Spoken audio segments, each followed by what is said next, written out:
Hello everyone, welcome to exam prep और Doubtnut. आप सभी का स्वागत है एग्ज़ाम प्रेप और डाउटनेट पर। और अपनी यहाँ पर इंग्लिश की क्लास होती है। आप सबको पहले से ही पता है कि आप मेरे साथ जुड़ते हैं इंग्लिश की क्लास के लिए, और हम लोग इस समय फोकस हैं अपने एग्ज़ाम के लिए। तो मैं आपको बता दूँ कि सबसे पहले तो मैं आपको क्या देना चाहूँगा, सबसे पहले आपको बहुत बहुत धन्यवाद कि आप 500 स्टूडेंट्स अब मेरे साथ जुड़ चुके हैं और आपने मुझ पर भरोसा जताया है। तो आपके लिए कुछ नया, और मैंने कहा था 500 स्टूडेंट्स होंगे तो कुछ एक स्पेशल क्लास होगी। तो आज आपकी स्पेशल क्लास मैंने इंग्लिश लिटरेचर से ली है, ठीक है। तो मैं आपको उसकी क्या बताऊंगा, समरी। तो अगर आप क्या है नए हैं तो प्लीज़ ज्वाइन जरूर कर लें, है ना। और जो स्टूडेंट्स पहले से ऐड हैं वो ज़्यादा से ज़्यादा बच्चों तक इस न्यूज़ को पहुँचाएँ कि यहाँ पर क्लास हो रही है। तो आप एग्ज़ाम प्रेप पर भी मुझे फॉलो कर सकते हैं, और एग्ज़ाम प्रेप के जो यूज़र हैं वो डाउटनेट पर भी फॉलो कर सकते हैं, लिंक अवेलेबल है। और अगर टेलीग्राम चैनल पे ज्वाइन होना चाहते हैं तो एग्ज़ाम प्रेप चैनल पर जाएं, वहाँ पर डिस्क्रिप्शन बॉक्स में आपको लिंक मिलेगा, वहाँ से आप मुझे टेलीग्राम पे भी ज्वाइन कर सकते हैं। अगर आप वहाँ नहीं जाना चाहते हैं तो डाउटनेट इंग्लिश क्लासेस जाकर आप टेलीग्राम पे सर्च करिए, आपको चैनल मिल जाएगा। यहाँ पर आपको डेली क्लास की लिंक मिल जाएगी। अगर डाउटनेट पर आपने मुझे ज्वाइन कर रखा है तो वहाँ भी आपको क्या है इसकी क्लास मिल जाएंगी। तो चलिए शुरू करें अपनी क्लास को। तो आज मैंने आपका जो टॉपिक लिया है वो आपका टॉपिक है फर्स्ट फ्लाइट से, और जो लेसन का नेम है वो क्या है, द सरमन एट बनारस, ठीक है, द सरमन एट बनारस। तो यहाँ पर सरमन का मतलब यहाँ पर उपदेश है, तो क्या उपदेश दिया। तो ये जो चैप्टर है ना वो गौतम बुद्ध के बारे में है। तो मैं आपके साथ समरी डिस्कस करूँगा। तो मेरा बिलीव ये है कि आप क्वेश्चन आंसर से ज़्यादा समरी पर फोकस करें और उसको क्या ट्रांसलेट करके लिखने की कोशिश करें, क्योंकि समरी आप ज़्यादा समय तक याद रख सकते हैं, क्वेश्चन आंसर बहुत कम याद कर रख सकते हैं, ठीक है। अगर आपको क्वेश्चन आंसर चाहिए तो आप ज़रूर बताएं, आपको क्वेश्चन आंसर भी प्रोवाइड कराए जाएंगे। तो चलिए अब मैं आपके साथ डिस्कस करूंगा कुछ क्वेश्चंस, या सॉरी समरी में आपके साथ डिस्कस करने जा रहा हूं। तो आपको पसंद आए तो प्लीज़ ज़्यादा से ज़्यादा बच्चों तक शेयर करिए, है ना। लाइक और सब्सक्राइब भी आप कर सकते हैं। तो चलिए शुरू करते हैं, और एक बार फिर से आपका बहुत बहुत थैंक्स कि आप 500 स्टूडेंट्स अब मेरे साथ ज्वाइन कर चुके हैं। तो चलिए शुरू करते हैं। तो मेरे पास ये बुक है, आप भी चाहें तो मार्केट से फॉलो ले सकते हैं, एक रेफरेंस, ठीक है। और ये शिवदास पब्लिकेशंस के थ्रू मुझे बुक्स मिली हुई हैं, और बेस्ट मटेरियल होता है इसमें, आप चाहें तो फॉलो कर सकते हैं। कोई मतलब एडवर्टीजमेंट नहीं है कि आपको लेना ही लेना है, अगर आपका इंटरेस्ट बनता है तो आप जरूर ले सकते हैं, ठीक है। तो एक अच्छा रेफरेंस होगा। तो देखिए इस लेसन में अगर देखते हैं हम लोग समरी क्या है। In this lesson we first get to know about the life of Gautam Buddha, यानी कि इस लेसन में सबसे पहले हमें क्या गौतम बुद्ध की क्या लाइफ के बारे में समझना होगा। अब देखिए मैं आपको बस उतना ही बता रहा हूँ जिससे आपको क्लियर हो जाए। अब हम पूरा चैप्टर नहीं डिस्कस कर रहे हैं, ठीक है। हु वॉज बॉर्न इन अ क्या रॉयल फैमिली, जिनका एक रॉयल का मतलब राजशाही घराने में, है ना, जन्म हुआ था, ठीक है। एस सिद्धार्थ, जब नाम इनका क्या था, सिद्धार्थ था, ठीक है। तो देखिए आप कैसे पूरी स्टोरी में आपको क्लियर हो जाएगा कैसे इन्होंने सिद्धार्थ से गौतम बुद्ध बनने तक का सफ़र तय किया।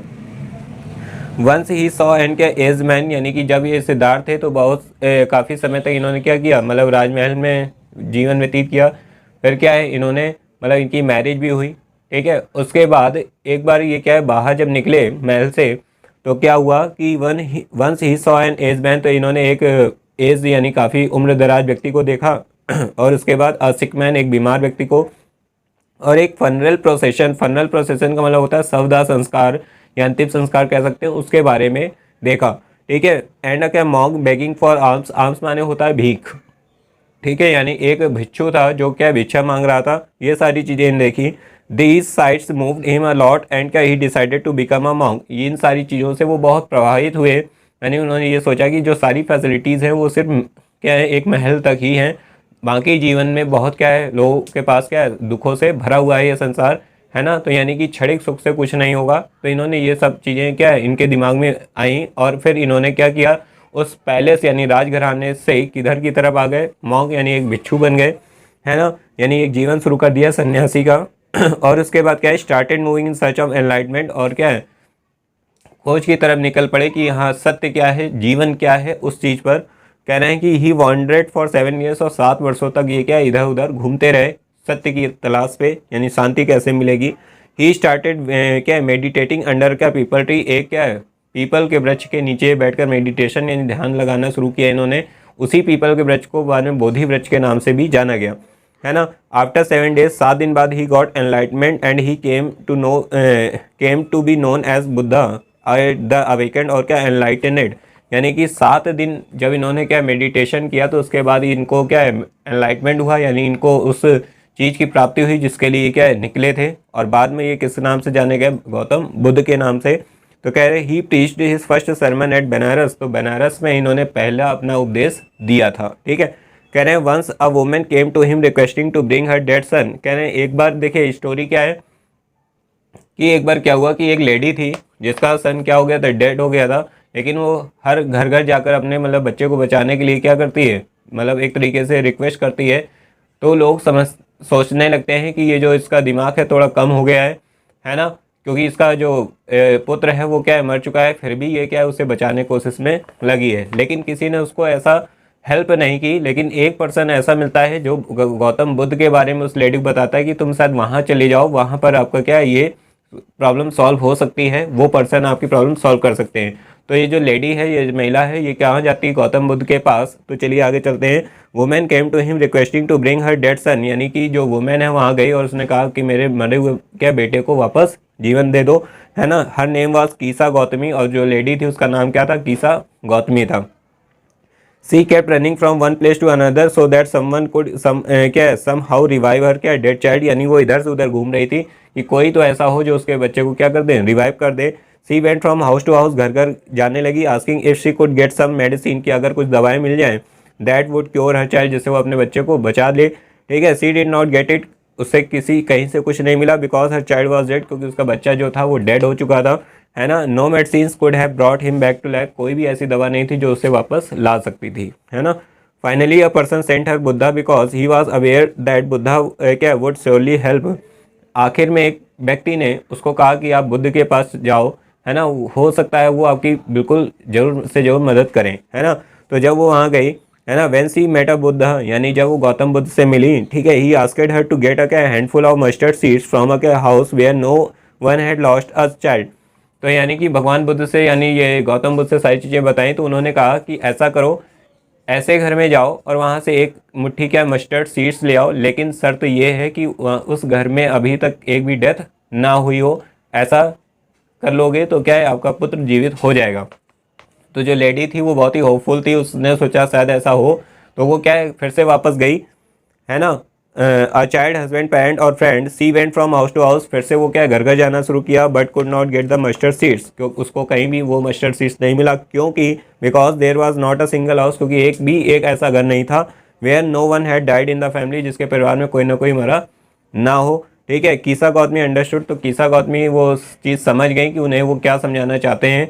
तो कीसा गौतमी ने क्या समझा कि second time death is common to all, यानी उनको दूसरी बार में समझ में आ गया कि जो डेथ है ना वो क्या एक कॉमन सी चीज़ है, सभी के साथ होती है ना, घटित होगी, ठीक। उसके बाद कह रहे हैं that she was being selfish in her give, तो उनको ऐसा रियलाइज़ हुआ कि वो अपने दुख के कारण स्वार्थी हो गई थी, है ना। उनको लग रहा था कि मेरा पुत्र जीवित हो जाएगा बस, है ना, और उससे किसी चीज़ को मतलब नहीं था। लेकिन जब वो उन्होंने ऐसी चीज़ें देखी कि हर घर में कोई ऐसा है नहीं जो क्या डेथ किसी ना किसी की हुई ना हो, है ना, तो उनको पता चला कि ये चीज़ तो कॉमन है, ये लाइफ का एक हिस्सा है और ये होगा। उसके बाद क्या है कि there was no house where some beloved had not died, कहने कोई ऐसा घर था ही नहीं जहाँ कोई ना कोई क्या डाइड ना हुआ हो। This was a learning that, इससे क्या सीखा कि Buddha wanted her to understood, और यही ऐसी सीख थी जो बुद्ध क्या उसको सिखाना चाहते थे, ठीक है। लेकिन डायरेक्ट बताते तो वो क्या समझ पाती नहीं, है ना। तो उन्होंने प्रैक्टिकली चीज़ें क्या सिखाई, यहाँ ऐसे उसको रियलाइज़ होगा। तो क्या है the first time round she was only thinking about her grief, पहली बार में क्या था वो सिर्फ अपने दुख के बारे में सोच रही थी, है ना। Therefore asking for medicine, इसीलिए वो दवाओं के बारे में लोगों से कह रही थी कि कोई दवा हो तो दे दो। लेकिन दूसरी बार उसको पता चला कि उसका जो ग्रीफ है वही क्या है सेल्फिशनेस का कारण है, यानी उसका दुख ही उसके स्वार्थ का कारण बना हुआ है, ठीक है। तो मॉरल क्या है इस लेसन का, तो सेल्फिशनेस मीन्स क्या है being concern only about one's own interest, तो सेल्फिशनेस का मतलब क्या होता है सिर्फ अपने बारे में सोचना, है ना। Showing complete disregarded for others welfare, दूसरों के बारे में ना सोचना, है ना, यहाँ सेल्फिशनेस का ये मतलब है। Yes it can be said that, और ये कहा जा सकता है कि कीसा Gautami was being selfish, कीसा Gautami क्या है सेल्फिश इन हर ग्रीफ, अपने दुख के कारण क्या सेल्फिश हो गई थी। In the light of her क्या ट्रेजेडी, ठीक है। She was unable to see that death is something that strikes all things, यानी कह रहे हैं वो ये नहीं देख पा रही थी कि जो मृत्यु है वो तो सभी को एक ना एक दिन आनी है ना। इन दिस सेंस कि इसका मतलब क्या है, she was selfish. If we take the usual sense of word selfish, अगर हम एक सेल्फिश का मतलब समझें तो the calling Kisa Gotami selfish, तो कीसा गौतमी को सेल्फिश कहा जा सकता है। वुड बी इन अप्रोप्रिएट, यहाँ पर इन अप्रोप्रिएट होगा। अगर सेल्फिश का वास्तविक मतलब देखें तो कीसा गौतमी को ऐसा कहना क्या इन अप्रोप्रिएट होगा, क्योंकि उनके दुख के कारण वो ऐसा गुण उनके अंदर आया था। जरूरी नहीं था कि वो सेल्फिश थी, है ना, तो बिल्कुल सेल्फिश कहना गलत होगा। वो दुख के कारण ऐसा हो गया था, है ना।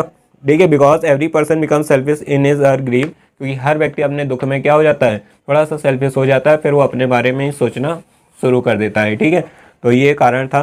तो अब आपको इसकी समरी जरूर समझ में आई होगी। कुछ क्वेश्चंस हैं, है ना, कुछ एक क्लास में आपके साथ कराने की कोशिश करूँगा, हो सकता है लिखवा दूँ। ठीक है, तो ये अपनी स्टोरी थी। अगर आप चाहेंगे कि क्वेश्चन आंसर भी कराए जाएँ तो आप जरूर बताइएगा। कुछ क्वेश्चंस आपको क्या है करा दिए जाएंगे। और कैसी लगी आपको समरी, है ना। 500 स्टूडेंट्स होने पर ये मैंने आपके साथ समरी डिस्कस की है, तो आपको समरी पसंद आई कि नहीं आई ये जरूर क्या करिएगा, शेयर करिएगा, है ना। तो फिर से हम लोग अब नेक्स्ट टारगेट ये है कि हम लोग कब 1000 स्टूडेंट्स एक साथ होंगे और क्लास आप भी पढ़ रहे होंगे और मैं आपकी क्लास अटेंड करूँगा। तो 1000 स्टूडेंट्स का वेट है, तो ज़्यादा से ज़्यादा लोगों तक शेयर करें, सभी बच्चों को यहाँ पे जोड़ें।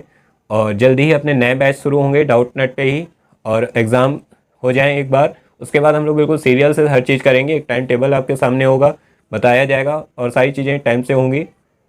अभी एग्ज़ाम है तो एग्ज़ाम के उस पॉइंट ऑफ व्यू से चल रहा है, फिर आपको हर चीज़ यहाँ क्या है पहले यानी एक्सप्लेन कराया जाएगा, फिर उसके बारे में क्वेश्चन आंसर कराए जाएंगे, सारी चीज़ें आपको 1 बाय 1 सारी चीज़ें कराई जाएंगी। ठीक है, तो एग्ज़ाम प्रेप के यूज़र को भी ये सारी चीज़ें मिलती रहेंगी, वो ना सोचें कि उन्हें यहाँ कुछ नहीं मिलेगा, उन्हें भी बिल्कुल सारी चीज़ें हूबहू मिलेंगी।